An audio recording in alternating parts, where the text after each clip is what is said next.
Hope this works. Charlie, did you want to do any further introductions when you start recording before we go for it? You tell us, please. Yes, sure. Yeah. So Mutile. yeah, Mutila's here. Hi, Mutila. How are you? So good Hi, to. hi everyone. Hey, Mutile. Hi. Good to have you here. Nice Great. to join. Thank you. Thank you. Okay. Hopefully, I'm sharing the screen. Can you give me a thumbs up? Yes, we can see it. Okay. All the thumbs. Welcome. You are so welcome to this session, Transforming Global Health from Within the Power of Inner Work. I'm Lauren, and this is the wonderful Kathy May, and we're from Climate Youth Resilience, which is a project of the Mindfulness Initiative. Where should we go from here? Should we go right into it? I think I we just want to would check like with to. Charlie. Yes, Yes, please, Charlie, can you you hear go me? for it. Great. Sorry for the slow getting into it. So yeah, thank you everyone for joining us today. My name is Charlie Sitong Zhang. I am the president of CGHI, the Coalition for Global Health Innovation. We are a youth-led nonprofit. We have more than 100 volunteers from 6 different continents, and we are a very supportive network where we help each other to write articles, blogs about global health and equity and inclusion in global health specifically. And we organize webinars and online events like this one. We also have a pre-incubator where we help young professionals to build their projects. And every 2 weeks, we have our community call where we connect and share our resources and the work we're doing. So I welcome everyone to join our network and follow us on our social media platforms. And quickly, I want to introduce everyone to other team members of CGHI. Yelena, the vice president, and Mutile, the community lead. And we also have Tessa, our community officer. And maybe we could give them like 1 minute to introduce themselves as well. So over to you, Yelena. Okay, thank you, Charlie. It is nice to see all of you today. I'm very excited for the upcoming presentation and discussion. So as Charlie said, my name is Jelena. I am in the field of pharmacy. I'm based in Belgrade, Serbia. And yeah, I've been with the coalition from the very beginning. So I've had the chance to do all sort of things, starting from social media development to online events. And right now I'm completing the role of the vice president within the coalition. So yeah, that's a little bit about me. Maybe over to Mutila. Yes, thanks, Yelena. Hi everyone. My name is Mutile Mwongo. I'm from Kenya and I work within the climate and health space, but currently focusing a bit more on systems practice as an approach to these complex problems that we're facing. And yeah, it's been so nice to speak with Kathy May over the past few months and learn about inner being and wellness and decolonizing that whole space. So I'm really looking forward to today's discussion. I'll pass to Tessa.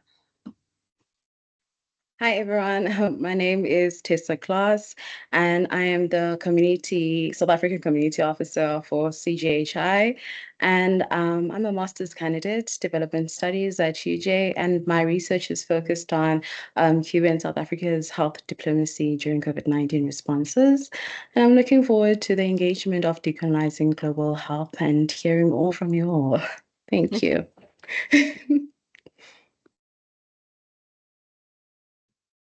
Thank you, our CGHI team for joining us, and thank you, Nicola, for joining us. So yeah, I'd like to welcome our speakers. I think I would love for you guys to introduce yourselves. So instead of me giving the introduction, thank you. Over to you. Absolutely, Charlie. Thank you so much. Loz, may I ask you to please take the slides down? I was wanting to see people's faces as we were going through the introductions, and I know that Yelena is going to take a photograph of us now that we are all here without our reading bots present.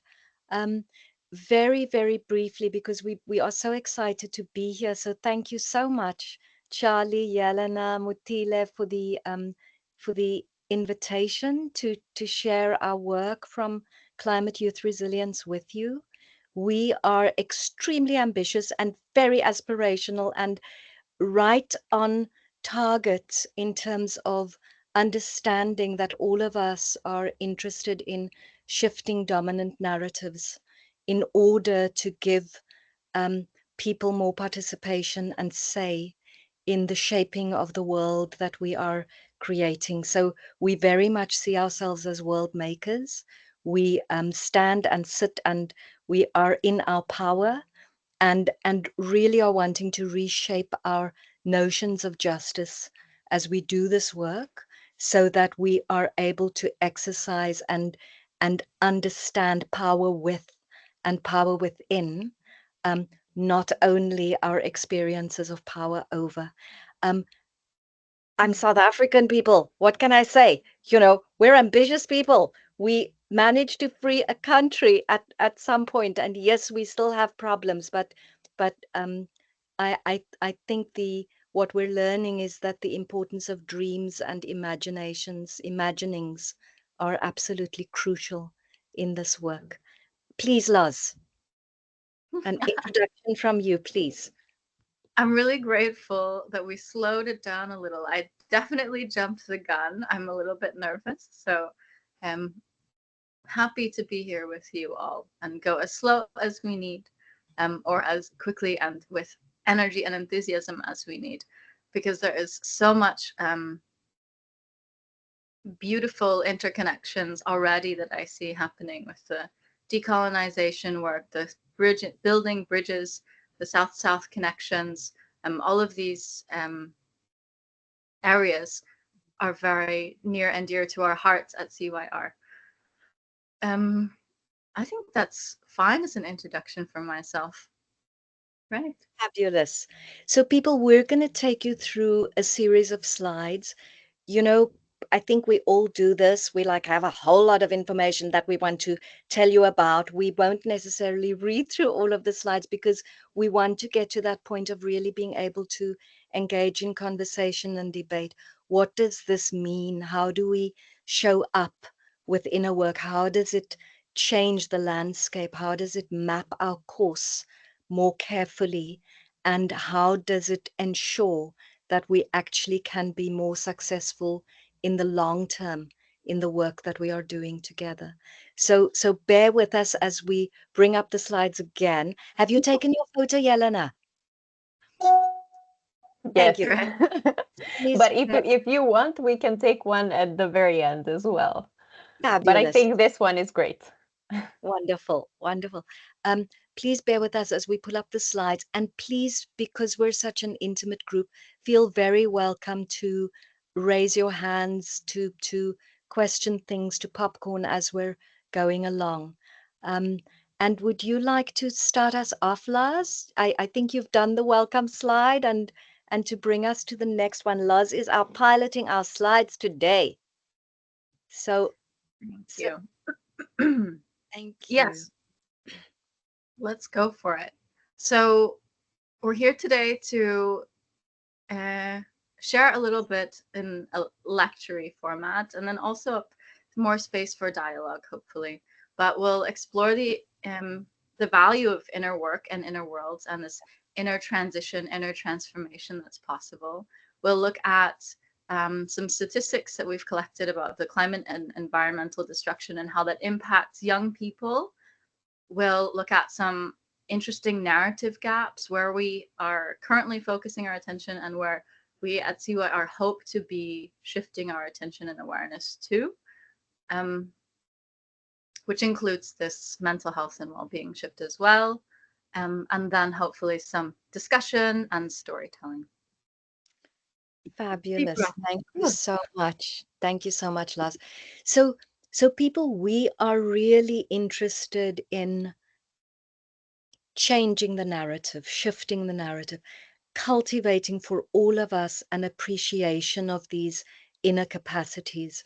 And we're aspirational in our takeaways. We're hoping that by the end of today's session, we've had a meaningful discussion around this, as well as I think this is naming again our community's experiences of climate impacts and the importance of developing a transformative narrative and a mental model shift. And Nicola, in relation to what you were saying earlier, I should have this quote running off my tongue, but Steve Biko famously said that if you want to control a people, colonize their minds. So there is every liberation that we are speaking about in this work. It is not simply about telling different stories. It has to do with the ways in which we show up and how we are exercising our power together to develop different ways of being and seeing the world. And often this is about reweaving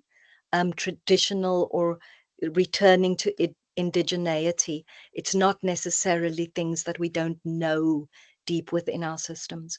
We want to touch on the global north and south inequities and implications. And if we get there, to speak a little bit about some of the differences between intersectionality and horizontals so that we understand also the importance of movement building. And then ending with looking at decolonial futures. Lars, could you please keep those slides rolling? I'm going to skip this one because I think we did Sure. plenty of checking in. Sure. Here.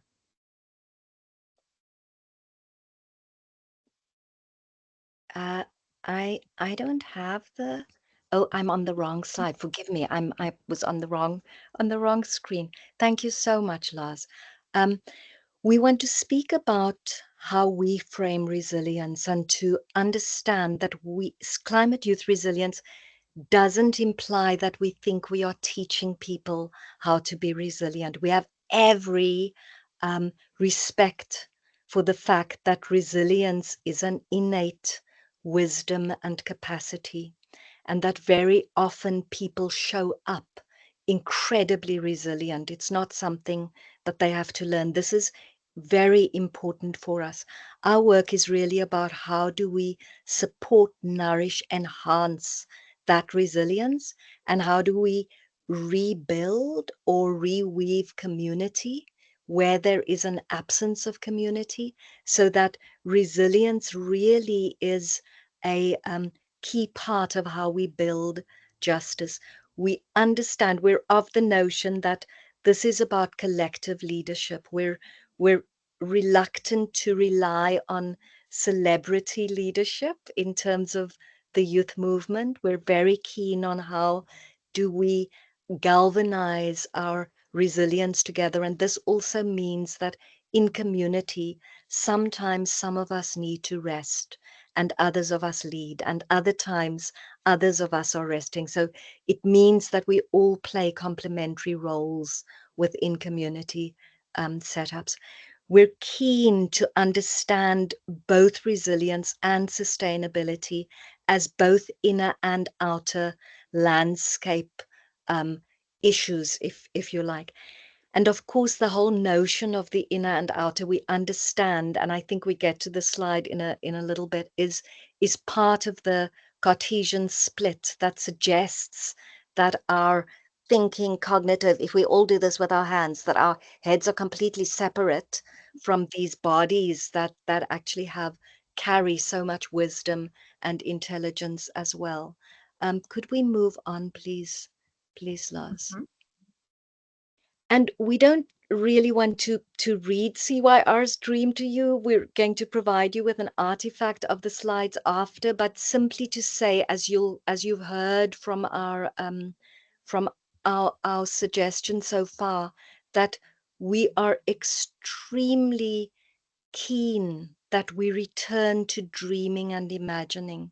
We're keen that in intergenerational and community contexts that we invite young people to dream and to imagine. We believe that these are key doorways into reconnecting with our insights and wisdoms and our innate intelligence, which is so present and which has often been blunted and dulled by systems and structures that have squashed initiative, squashed people. There's the notion of the 1,000 paper cuts that is used by various academics to denote this constant beating down of the human spirit. And so part of what we're doing with this work of reawakening the inner landscapes is to remember this natural way of the inner and the outer being one, and to reconnect with the fullness of ourselves, our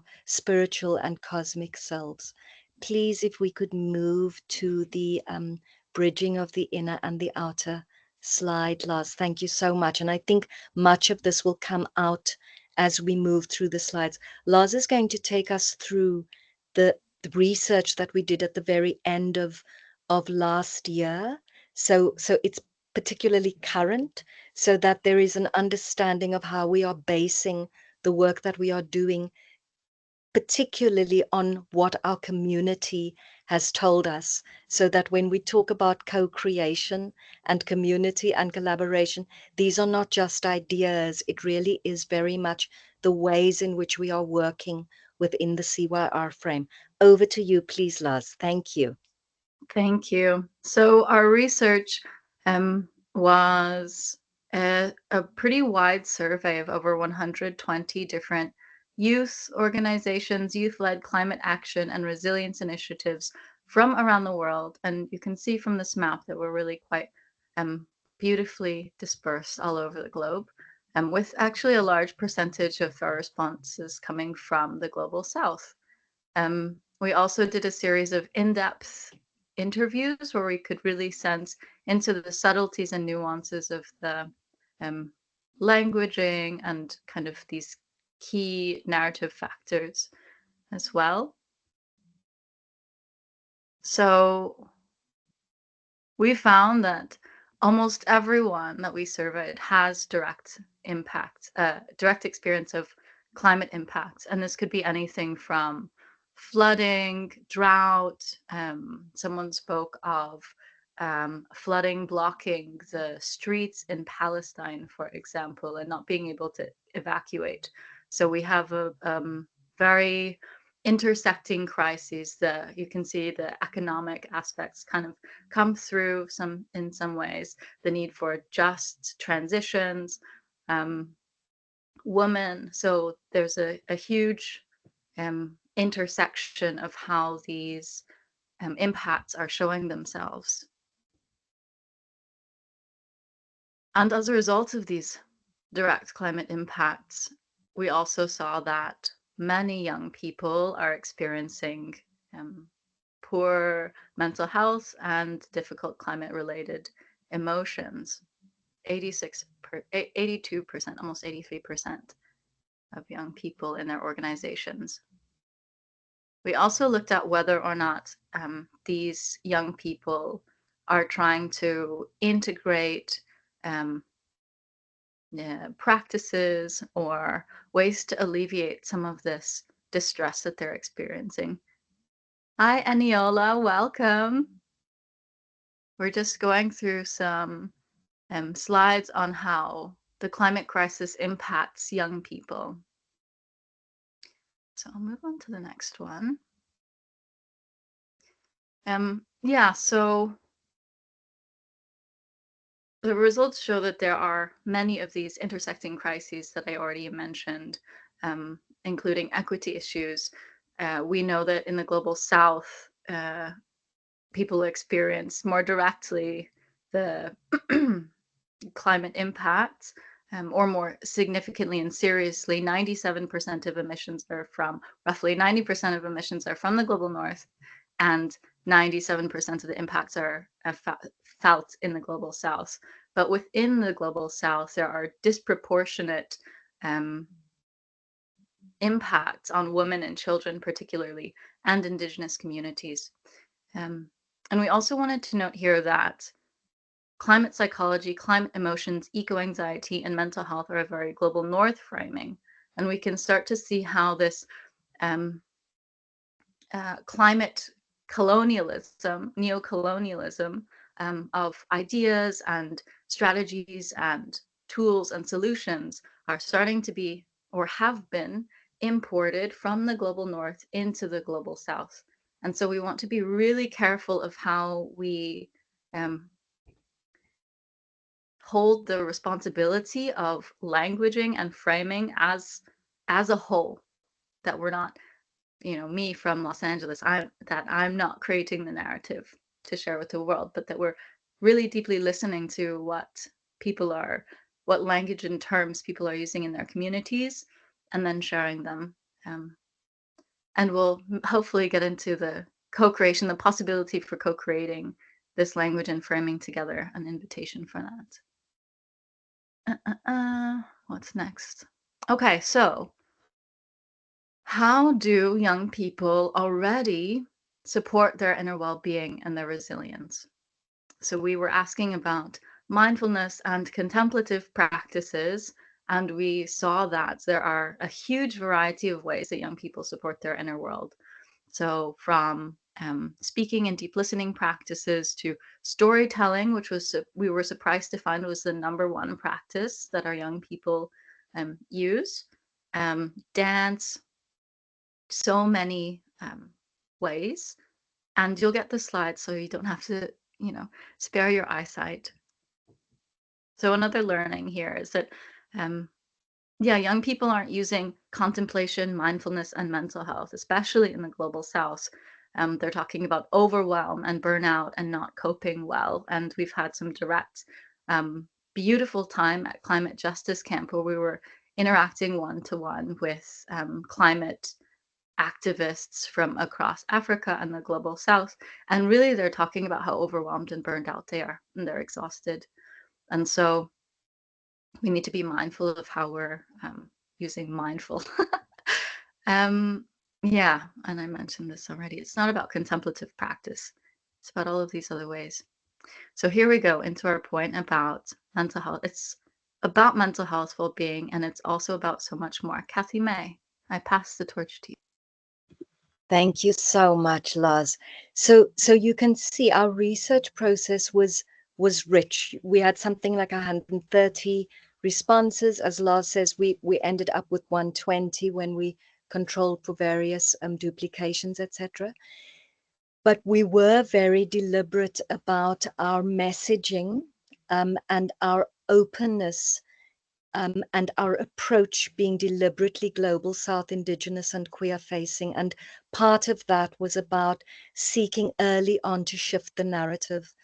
We were very aware that at the time that we were doing this research, Gaza was burning, Sudan was burning. We were experiencing genocidal wars in many parts of the world. We felt very blessed and grateful that we managed to speak to people from those regions and people from Syria who could speak about the devastating environmental impacts of war. And it was very clear for us that often we speak about greenhouse gas emissions, and there is a special clause which I think the US has that means that wars don't have to account for the emissions that they make. I think that law is just very slowly being lifted. But of course, the destruction of wars is something that we want to turn to in realizing how these fossil fuels are being used in different contexts. So the context of mental health and well-being, as Laz is saying, is really, as you people well know, extremely complicated and complex in relation to the multiple crises that young people are facing in many different contexts.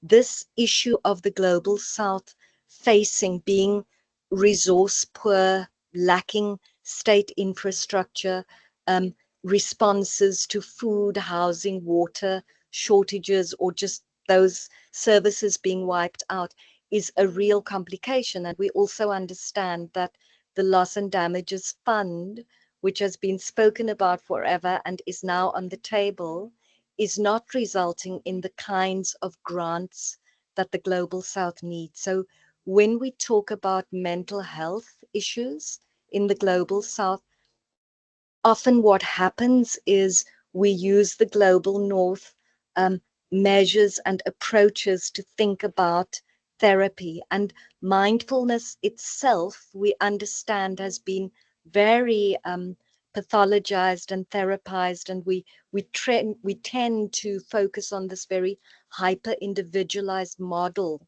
of, as long as I do my practice, um, that's what matters. And we want to really push this agenda of communities and movements, of organizing and movements, of education and mobilization and movements. We believe that this breaking down of silos and coming together of people, of different organizations, of different initiatives and different groups is so important in us being able to move together through collaborations and impact networks. So in terms of shifting the narrative, some of the work that we are doing at Climate Youth Resilience, and which is now becoming more regionalized, this is partly stepping into our plans for 2025, is we have already run the Bridging and Belonging program, which is freely available from the Othering and Belonging Institute that is based at Berkeley. And we're finding that we need to run these programs on a regional basis so that we can overcome language issues and language barriers, so that people can hold these webinars in their own time and in their own space, so that people can come forward with their cultures and ways of expressing and engaging with these issues. And the big teaching here is about how do we cultivate belonging without othering. The work necessarily requires of us to drop deep into ourselves to find the ways in which each of us breaks and in which each of us others. And this is, of course, the great work of Edward Said, who wrote his seminal Orientalism in 1978, and which now we have this entire program built around.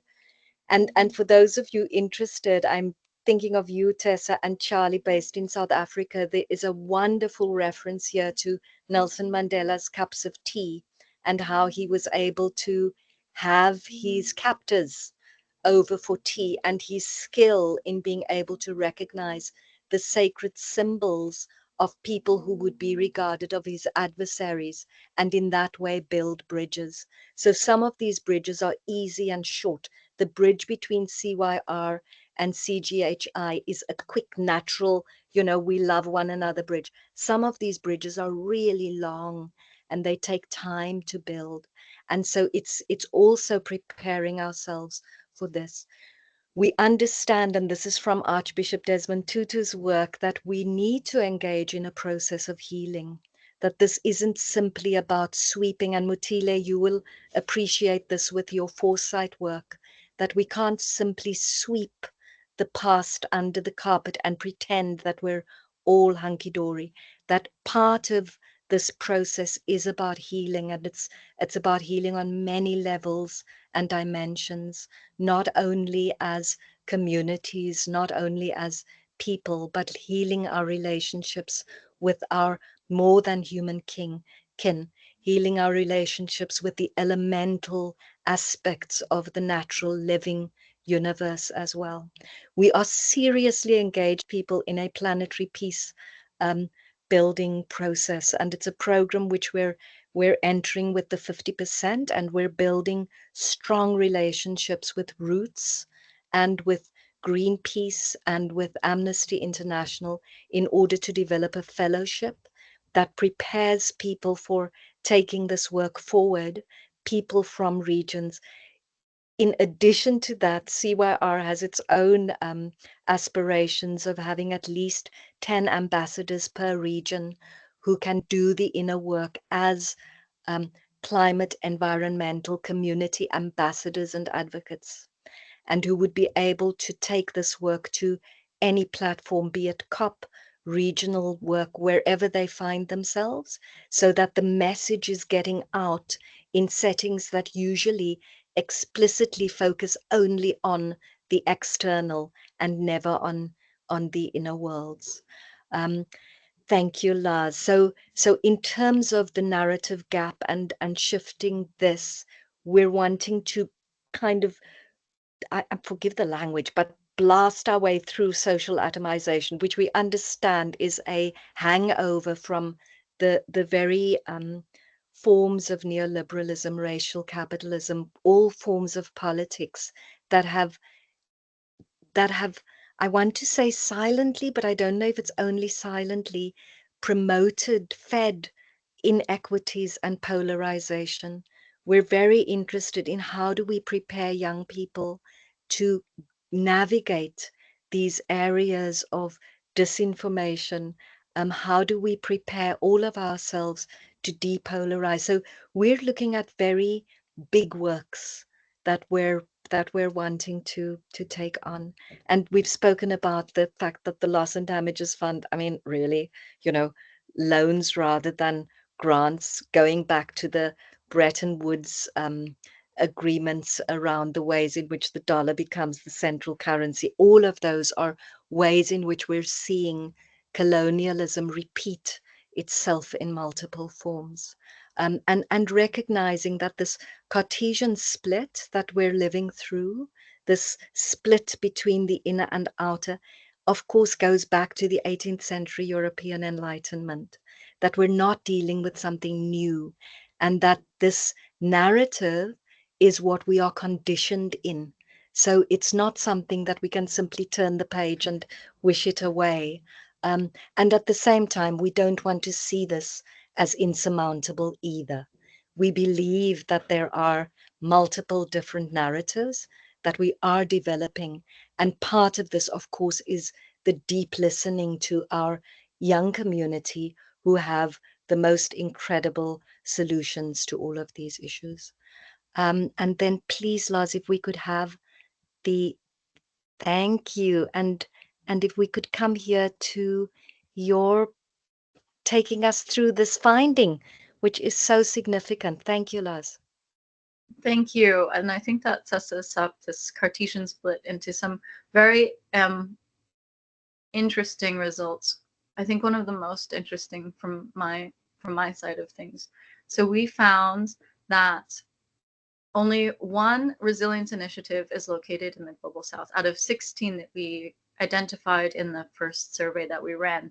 So that means 15 out of 16 of the resilience initiatives are located in the Global South. And to me, this really mirrors the split between who has responsibility for most of the emissions and who bears the brunt of adapting and having to deal with the impacts. And so this also shows up in the number of organizations that are needing to handle both sides of things: the practical climate action, youth-led climate action, and taking care, this care work, community care, inner practices and inner care. So we found that most of the hybrid organizations, which are really bridging these two, kind of the separation that we're talking about, are located in the Global South. Does that make sense? Yeah. I mean, from my explanation, not why does it make sense in the larger scheme of things, but I'm sure you understand why this makes sense also in that level as well.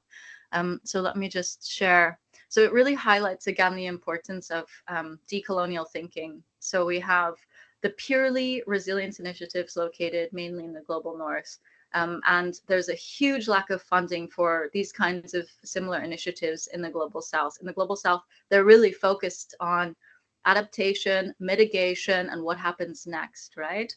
As well as advocacy, policy work, mobilizing, empowering, and this kind of thing. So anything else here? yeah, it really highlights a need for the resilience services and organizations and possibilities to be engaged with by the global south. And our young people were really speaking to this need for ownership and that it's participatory. And at CYR, I think we're very cautious about making sure that we're really involving the young people in the strategy. We have a team of um, young leaders from, let's see, the Philippines, Kenya, South Africa, Brazil, and myself based in Europe. And so, and Musab. Jordan. And Jordan, yes, we just added a new convener from Jordan, exactly, so that we are really focusing locally, local or regional kind of mobilizing, that these strategies are created and owned by the young people who are part of the CYR team, and that, yeah, as a result, we're able to do more context-specific interventions, not just checking the box that every place has the same needs, the same language, and this kind of thing. Did you want to speak about horizontals, Kathy May? Sure. I'm curious to know whether people are familiar with you obviously are all familiar with intersectionality, but I'm curious to know how many of us are familiar with horizontals in relation to decolonial thinking. If it's something you deal in, then we can just move on. But if there is an interest, yes, you're familiar with it, Charlie, please. No, I think it would be great if you could explain to the audience. Yeah, thank you. Fabulous, fabulous. So, I want to be careful not to propose a stark distinction between intersectionality and horizontals thinking, because of course intersectionality is a really helpful way of understanding the ways in which different characteristics of difference intersect in creating additional vulnerabilities. These differences have been exploited by power over structures and systems. We're familiar, Tessa and Charlie, you'll be familiar with, before the concept of intersectionality, in the South African context, we spoke about triple oppression, race, class, gender. And of course, we now understand the multiple additional characteristics of different sexuality, faith, age, etc. All of which play factors in the ways in which communities become othered. The thing about intersectionality is often you end up looking at an individual in terms of their multiple identities. And yes, we sing Audre Lorde's praises because she said to us, we do not live single issue lives. So intersectionality helps us understand the multiple ways in which we identify and self-identify and therefore belong to different groups almost. What horizontals does, and this is really used very much by the work of by the abolitionist movement, is horizontals identifies the differences that happen socially and culturally almost across the same class. So it's looking at how in communities you can find discrepancies not based on economic status necessarily, but based horizontally on faith, on ethnicity, on various factors that play a role in the formation of societies and communities. And so the recognition here is that community building, movement building is extremely important to address those kinds of difference and to organize groups across difference. Does that make sense? That we actually are building movements that acknowledge and leverage difference. We're not looking for everybody to be the same. We have no interest in that. We don't want to flatten difference. We actually want to leverage it so that people bring different qualities, values, expertise, knowledges, wisdom, insights to the ways in which this movement moves forward together. it's very much the work of bridging. It's very important that we understand, and for those of you who appreciate the history of the United Democratic Front, again, I'm speaking to my South African people here, we understand the ways in which different players come together to form movements. So very important that we engage with this as we are involved in world making and changing the world that we're in. And then I think we're going to move through our next slides quickly so that we really can get to you. You know, this is a question that we can come back to, and that we want to drop now, so that each of us actually thinks about how this split between the inner and the outer shows up in our lives, maybe in our work, maybe in our community. And one of the examples could be, you know, that we do our morning practice or our morning ritual, but then we go about the day without that necessarily influencing how we show up in our day. So the conditioning of the split is very deep in all of us. It takes conscious intention to actually heal and bridge this chasm that actually can reside under our very noses. So it's a helpful way for us to think about how this occurs in reality in the world. And then if we could jump to 25, please, Lars, thank you.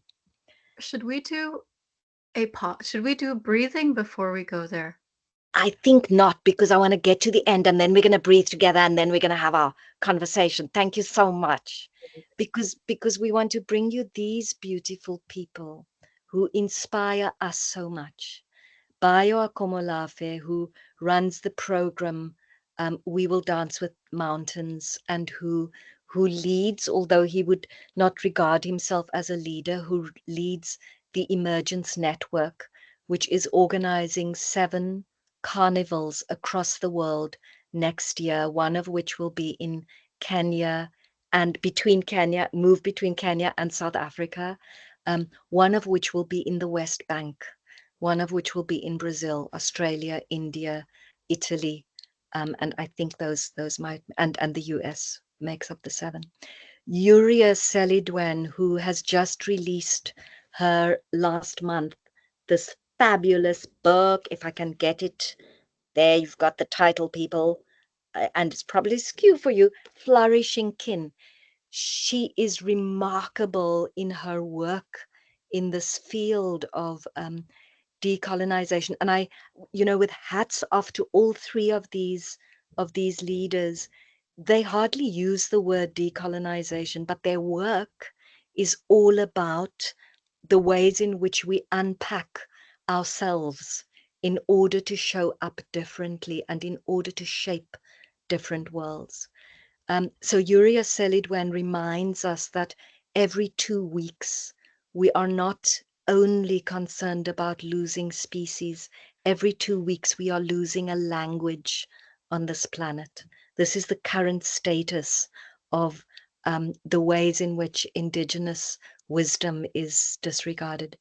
Adrienne Marie Brown, of course, is the gift to us all who writes about emergent strategy and pleasure activism, for those who may be interested. And emergent strategy is very much informing the ways in which we are working in CYR. We are finding increasingly that as we shape things, please to the next slide, thank you, Lars. As we are shaping things, things are not neat and linear. Things are messy. You know, this work of undoing, unlearning, relearning, moving into our insights and wisdom and leading from these deeper places require us to dance with one another and to dance with the cosmos. We're understanding increasingly that joy is an essential component in our work for justice, and that very often we engage in joy in our communities, but do so unconsciously, and we're keen to make this increasingly conscious. So we understand this work of fractals, that sometimes the work looks small, but it has huge ripples, that solutions and answers and inspirations and innovations don't have to look the same, that we can move away from best practice towards context and culture and engagement and collaboration and co-creation. And all of these things can bubble all at once, as long as we are clear that we want to move beyond silos as well. And then finally, I believe we want to invite you, and we're going to just go to the last slide, to the next slide quickly, Lars, and then we'll come back to this one. We're going to invite you in this work that is evolving and emergent to join us. You will find this invitation in our latest publication, which some generous friend named our DNA document, in which we speak about the dream and the mission, etc. And we have this invitation to welcome all of our collaborators to join us in finding the language. We don't always have all the words and the language. You know, when we translated Inner Dimension or Inner Domain into Swahili, it came out as interior decorating. So we love that example. We need to find all the languages and all the words that allow us to express this work that we are doing in different contexts and cultures. We're slowly learning that sometimes we don't need to even understand the language that people are speaking, but we want to show up in ways where we are feeling what they are saying, so that we're connecting at a much deeper level. And then the invitation to all of you, and we'll stop the slide share and we'll ask you this question, is you tell us if you would like to do one or two practices, if you would like to dive into any of the issues that we raised and have some conversation, and we could do one or two small practices later on. You please guide us as to how all of this has landed with you, please, and thank you. Thank you, Kathy May. Thank you, Lauren. I don't want to, you know my answer, but I would like to invite everyone to give their answer. So maybe Nicola, since you are the new person to CGHI, I would love for you to share with us if you'd like to do the practice first or jump into the discussion. Both are good, so I'm open to both here. Okay, thank you. And Tessa? I'm open to both as well. Practice either. You are very, both of you are very diplomatic. Thank you. Mutile? I would like to say the same, but I think it would be nice to discuss first and maybe finish with the practice. Thank you. And Yelena? Yeah, I was going to say the same thing. I think it would be nice to end with a little practice. Thank you. And Eniola, we didn't give you a chance to speak and introduce yourself earlier. Are you with us? Yes, because I joined late. Sorry about that. And yes, I'll be going with the general consensus. Thank you. Thank you, Eniola. All right, back to you, Kathy May and Lauren. Thank you so much, Charlie. I was doing this because on some platforms I do this and then hearts burst out of my hand, but it doesn't happen here. Let us just repeat our gratitude for this opportunity to be with all of you and to be able to engage both in what are the words where we are dropping in and digging deep to really make our way forward, and the opportunity to practice. So thank you. And so really over to you people. What pinged for you? What came alive? Are there gaps? Please tell us your views. We'd so love to hear your voices. I can start first because always it's hard to start. I guess people are too shy sometimes. what really stood out for me, what really just what I really love is when you, Kathy May, you were talking about the sense of belonging in the movement, in the activism, in the community, and in the organization.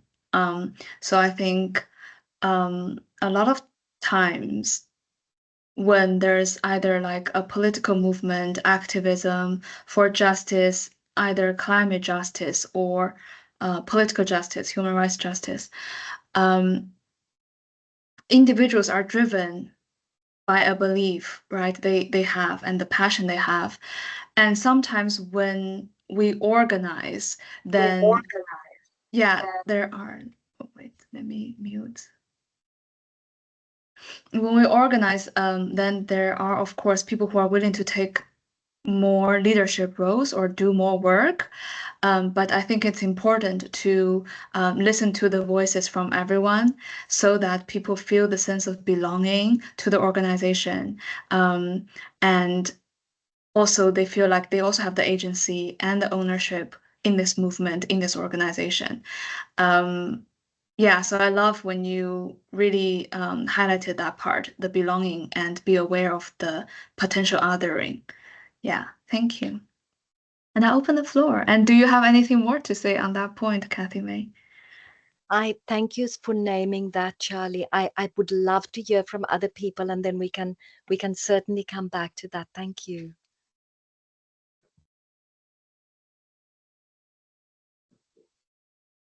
Maybe I can join for just a quick minute. Well, first of all, I want to thank you. I think that obviously for some of our members, this is the first time meeting you and listening to you speak about this. But I think that for myself and probably for Charlie, since we had the opportunity to meet more times with you, like each session has been so nice and had such a calm atmosphere. And I think this one is no different, even if we have in mind like the topic that we are speaking of. And I definitely agree with what Charlie mentioned. But also another part of your presentation that really stood out to me, and I love that, is about the difference between languages, because that is also something that we spoke about. And I love how there is attention is being paid to different languages. Like even if we don't understand all of them, they're equally as important. So they make you feel. So I really love even the little translation to Swahili, how it translated to. That really stood out to me. It was really memorable. Thank you so much, Yelena. It's quite wonderful, isn't it? Please, Tessa. I actually, with Elena's point, that was also my key takeaway, because attending these webinars, I always think, I'm from the township in Cape Town, Langa Township. And so making it out of the township and being part of universities is only a small number of youth. And when we learn these things in university and we form part of these organizations and part of these movements, how can we mobilize our peers as well in a way that they are understanding of our ambition or our goal or a shared vision. And so the point of language was so critical for me, because you find that you will use the most bombastic and big intellectual words, and you are leaving a lot of people out of the conversation. For example, using the word specifically anxiety, in my community, we understand it as nerves. And you'll find that these are the people who actually have those symptoms or have had issues of mental health in that way, but do not understand the symptoms of it. And also, the part of mobilizing, how do we get a buy-in into this where they also share in our belief? I think a great example in my community was when Uber Eats and Mr. D came. There was a lot of crime that's spiked out of it, and there was robberies, etc.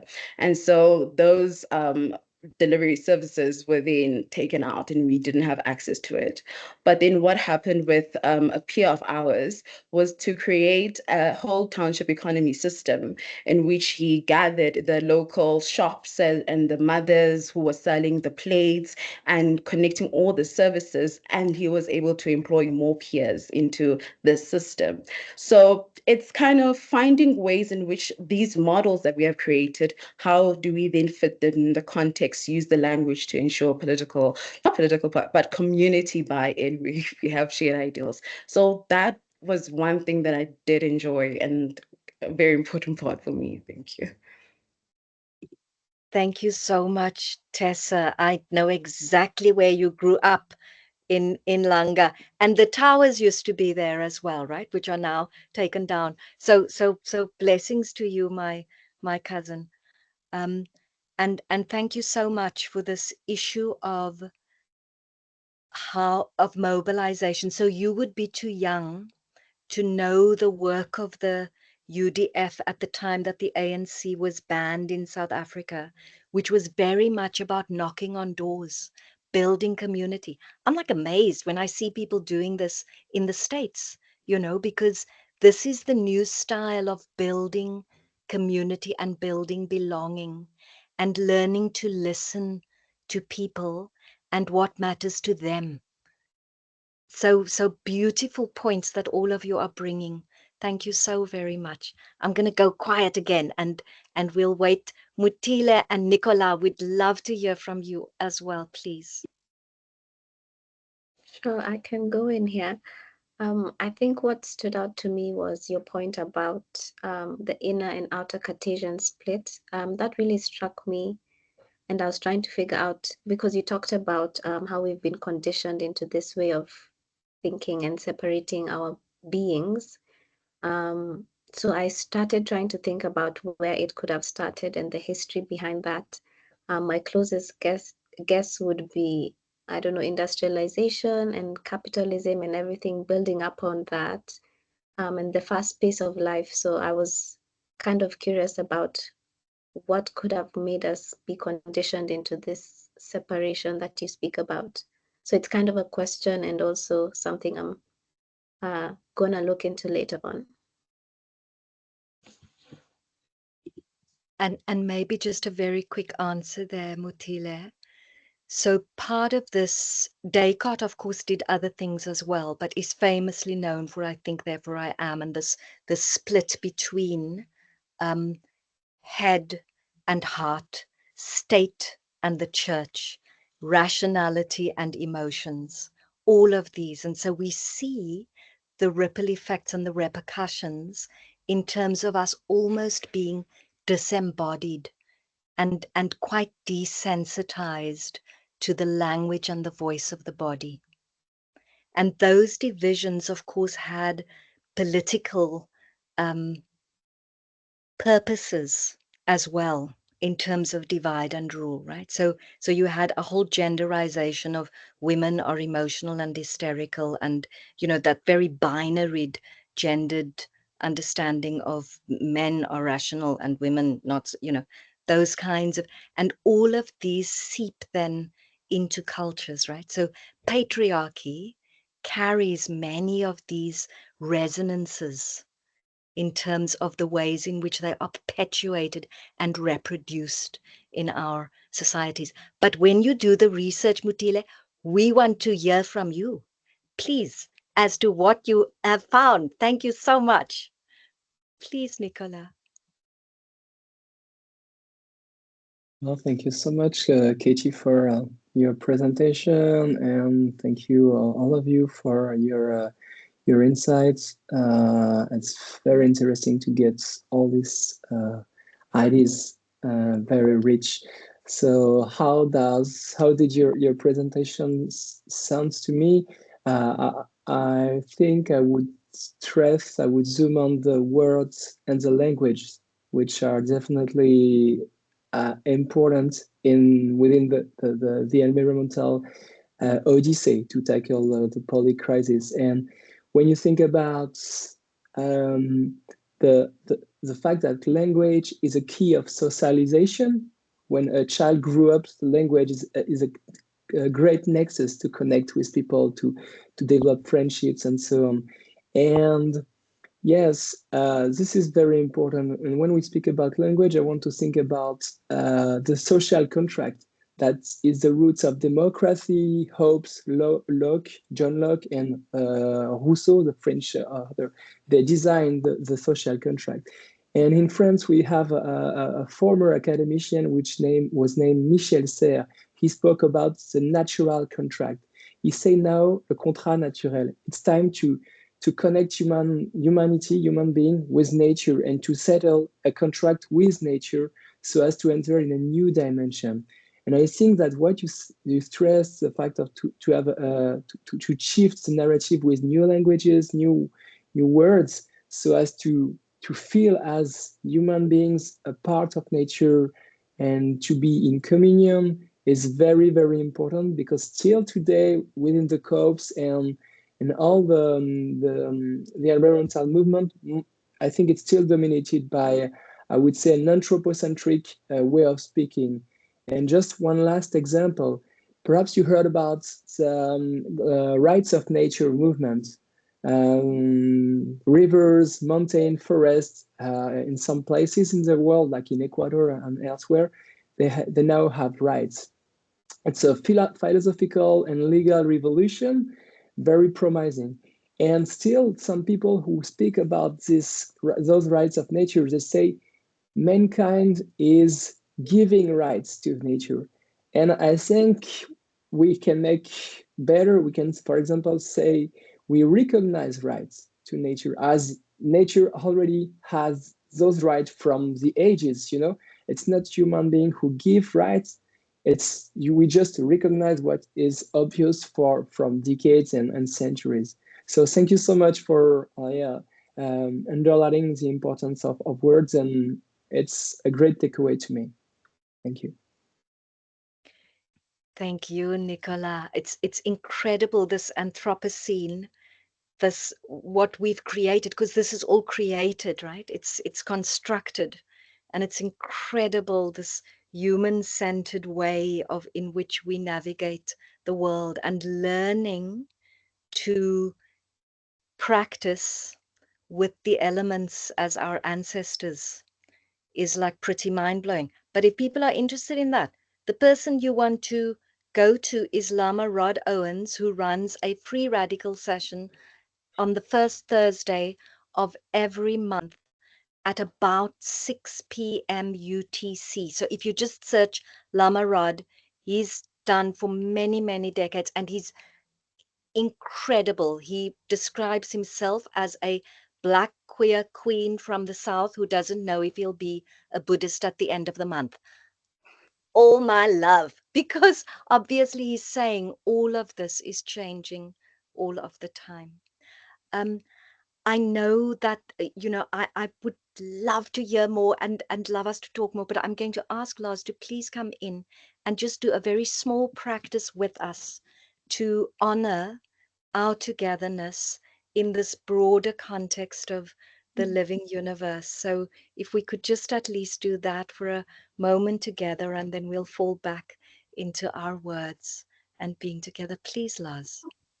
Thank you. It's a good reminder that the breath can connect us to the larger cosmos, that our shared breath is a part of this web of life, and we're not separate from nature. There is this non-dual quality, non-separateness quality.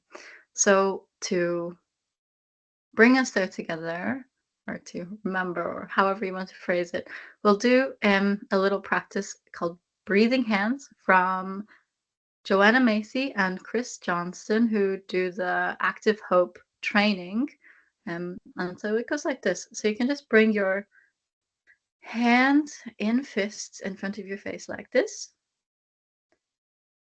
And we're going to open them and breathe in, and close them and breathe out. And you can really see and feel the rest of us and our connected nervous system. So let's go. So you breathe in and open together. And breathe out and close together.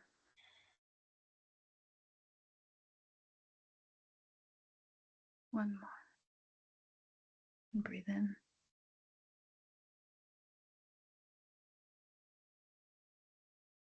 And breathe out.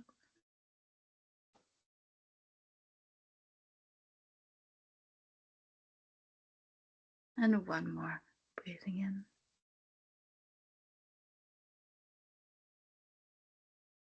And breathing out.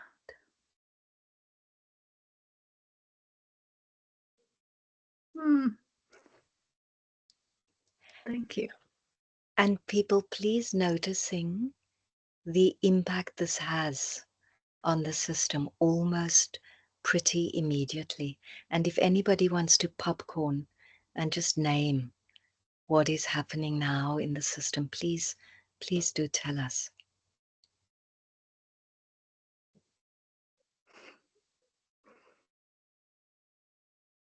It's often a very unfair question because everyone's so chilled. But if but if anybody can, please, Thomas. Yes, Nicola. Sorry. Just one word. I would say flow. Thank you. And it's really helpful for us to remember sometimes it doesn't land this way for us, and there's nothing wrong, right? It all depends on context, on place, on what else is happening. But it's helpful to know that there are ways in which we can feel this connection via these little windows, and ways in which we can work with and honor this soma that is linked, is never in isolation of the elements, is constantly engaging with the flow of the breath, is constantly engaging with this metabolizing of the sun, even though England doesn't have access to it many many times in the year. So all of the elements are constantly with us, constantly present. The earth that, yes. And we want to do at least one more with you. But first is, please, Charlie, were you going to say something, please? Yeah, I just, because you were asking if we want to share something, and it was such a sacred moment that I didn't want to say anything, but I feel like I would like to. So yeah, I think in a lot of like activism work and advocacy work, we always do. We speak, speak, speak. We fight, fight, fight. But we don't take a moment to rest and to connect in silence, to feel the sense of unity as well. I think there's a power in silence, and silence also creates unity as well, and the togetherness. So that was a very beautiful moment, and thank you for sharing this moment with us and reminding us to also slow down and stay quiet for a moment and check in with ourselves, with our breath and our existence. And it's extremely powerful when people do it together as well, and to also hold space for each other.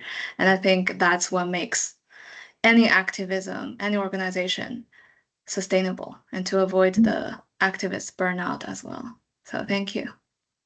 Back to you. Thank you, Charlie. And you said all of that so beautifully.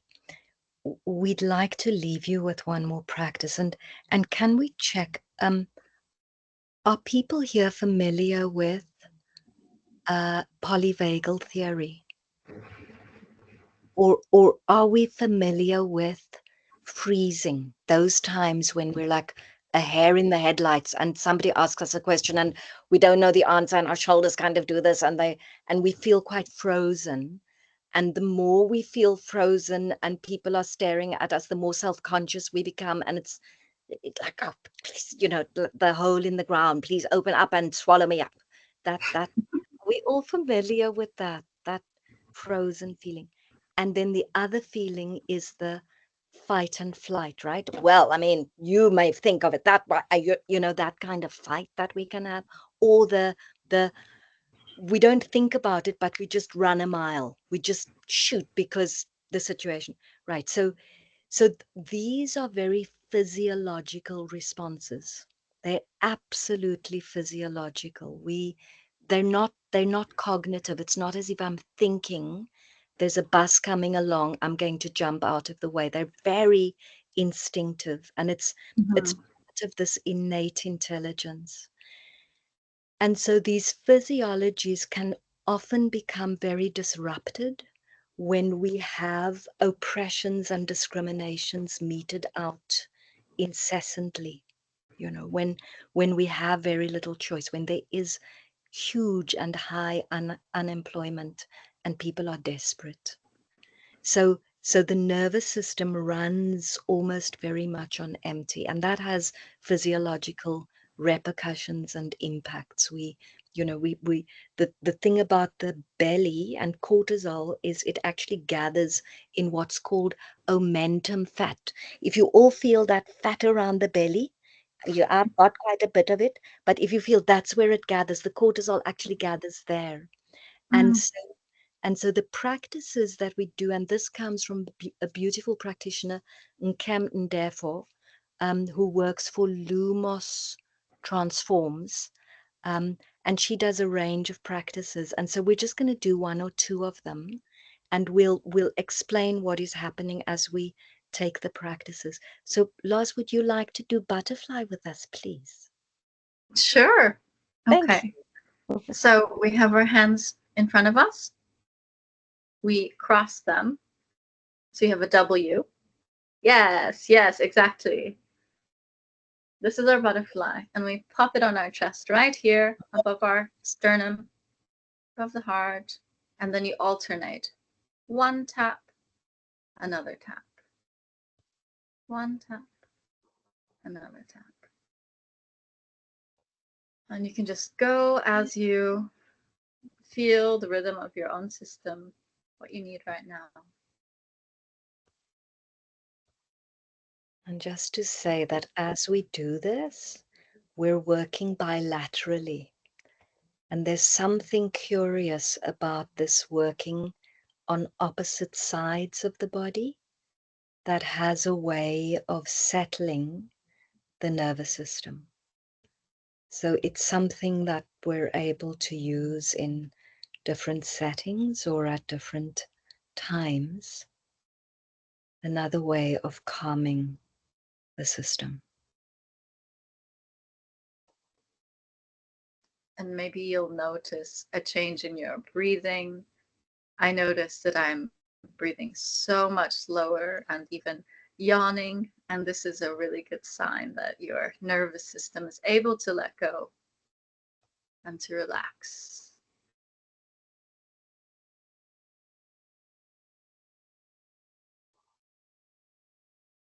How do you feel?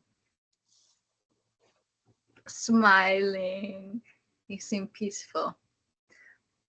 So we wanted to share some of these very short, simple practices because you can do this in any moment of your day. It doesn't have to be a dedicated sitting for 10 minutes on a cushion in silence. You know, you can do this at the train station or wherever you need.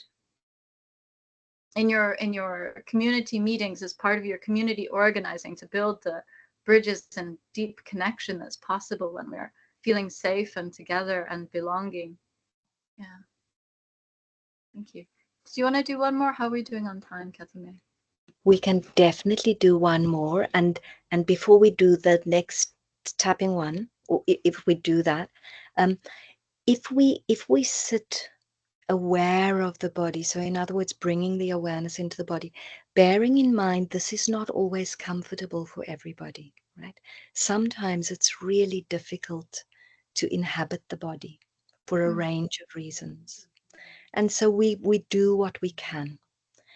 And one of the ways of getting into the body is not only this invitation to drop into the heart space, it's an invitation to soften the lower jaw and to notice when we bring awareness here to the lower jaw and we soften it and let it drop, noticing what happens to the rest of the body as we do this.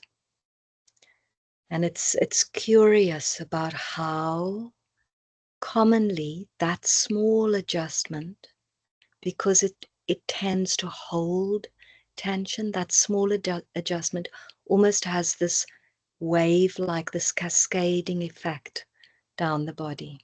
So again, something that involves no hands or adjustments, but something that is a way of us arriving into the body. Yeah. There are so many more of these people. It's so incredible when we understand how we have access to this body, and when we have the compassion to recognize that we don't always have access and that not all of us have access. So maybe to name for you that David Baselli's work. David Baselli is one of the people who promotes something called tension release exercises. It used to be called trauma release exercises, and he and his team move into zones that have had wars and genocides, like Sudan, like Gaza, and earthquakes. And they set up a way of the body tremoring. A lot of the practices we've done have to do with the 10th cranial nerve, the longest nerve in the body, the vagal nerve, vagus meaning wonder. Kathy May, I think you're freezing a little bit here.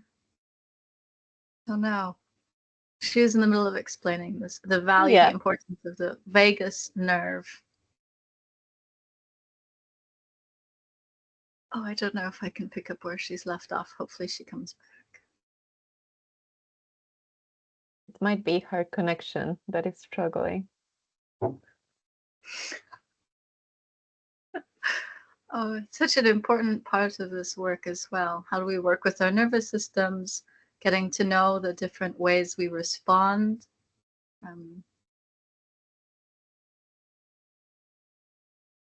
I think maybe we could take 1 minute to breathe, and then we could move to the next. There Okay, you are. Kathy May, you're back. We lost you for a second. How are you? Good. I'm good. Thank you. Thank you so much that you were all able to continue. Thank you. Please, Lars, somebody was mid-sentence. No, we were waiting for you, and I was inviting everyone to take a moment to breathe, and while we wait for you. So now you're back, you can continue to share your wisdom with us. So much. It was really just to say that the body, when we do have access to it, is an incredible resource. And so learning to befriend and to read Mutile, the reason we do this is it's almost we're reconnecting the psychic with the physical. That was the split that was created, so you had the side disciplines that look at our heads and the physicians who look at the body. And in indigenous and traditional wisdoms, these splits, we don't find them. So it's really about leaning into indigeneity, which all of us have access to in our various traditions, to remember and remember, to put these back together again. Let me just say thank you and hand back to you people, Charlie, Yelena, Mutile, Tessa, Nicola, with all our gratitude, so that you can close us out, please. Thank you, Kathy, May, and Lauren. I feel everyone's presence, and this is such an honor to be here with everyone. And thank you so much for joining us. But yeah, maybe I feel like we learned a lot today, and I would like to give everyone the opportunity to say some comments or whatever they want to share with us. Yeah, so Nicola, would you like to go first? Yeah, thank you so much, Charlie. Thank you, Kathy, and all of you once again. As I mentioned in the beginning of the discussion, of the webinar, I didn't expect to attend this webinar. I just saw the post from the Mindfulness Initiative.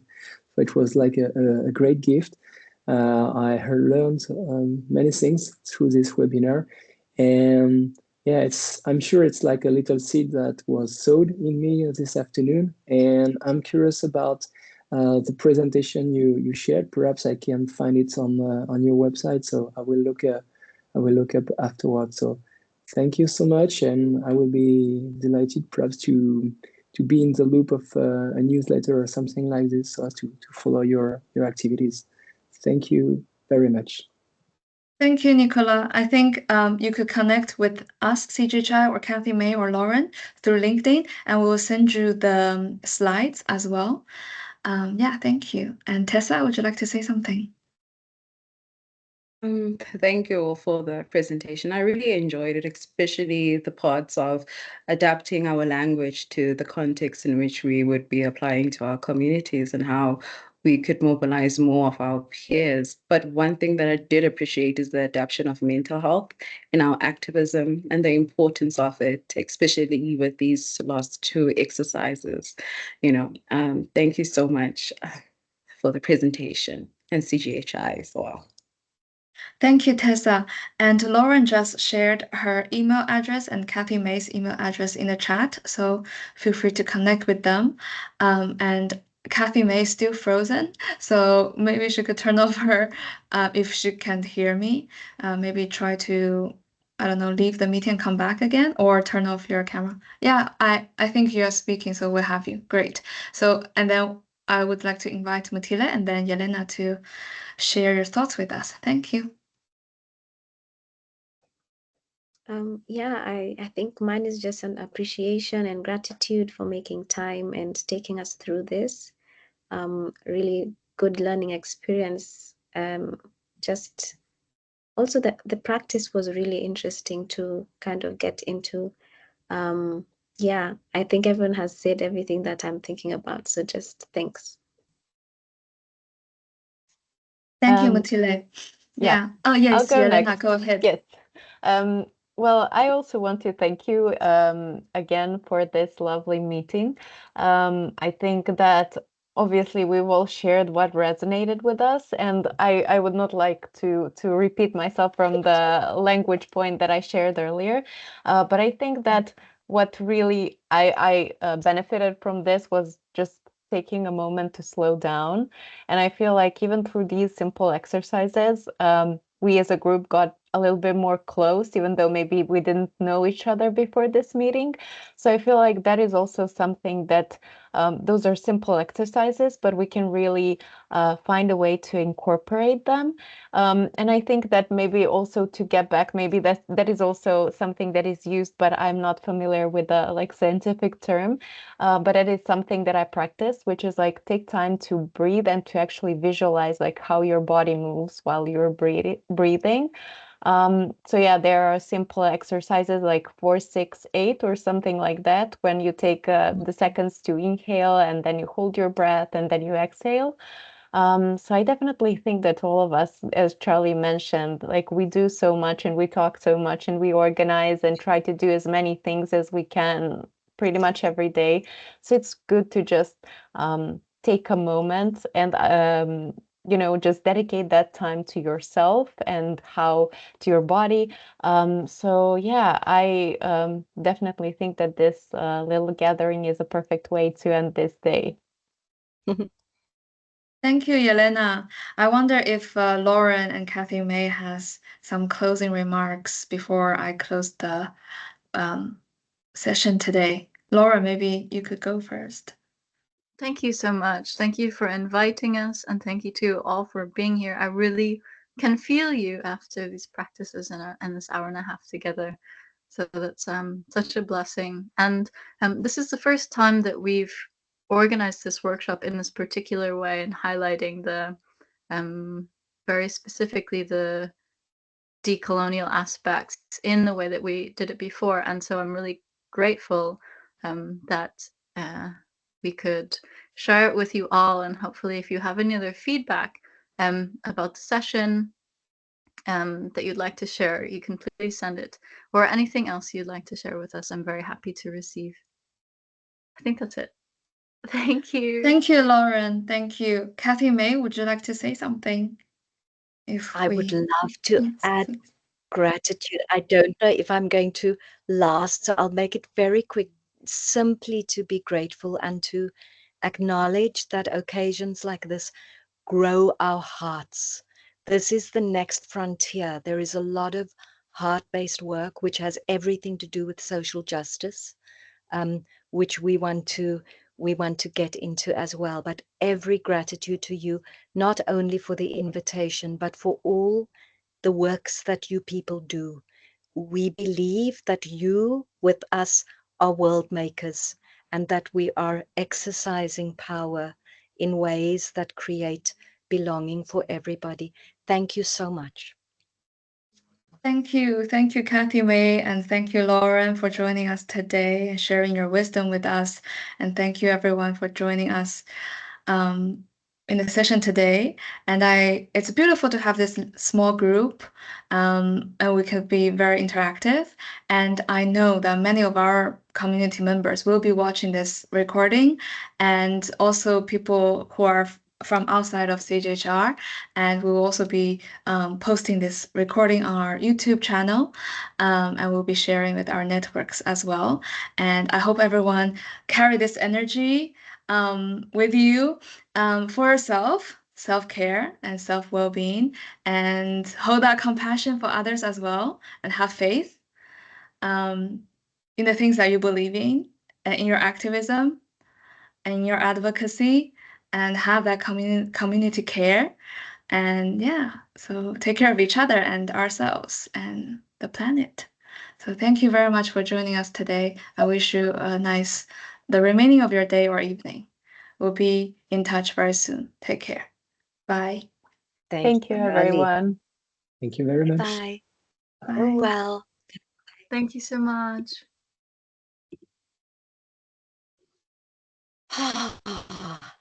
Oh, it's just the two of us, but I think we should hop on Zoom. Shall we hop on Zoom? It's also still recording. Well, okay, so let's run away. Okay. See you on the other side, Lois. Bye.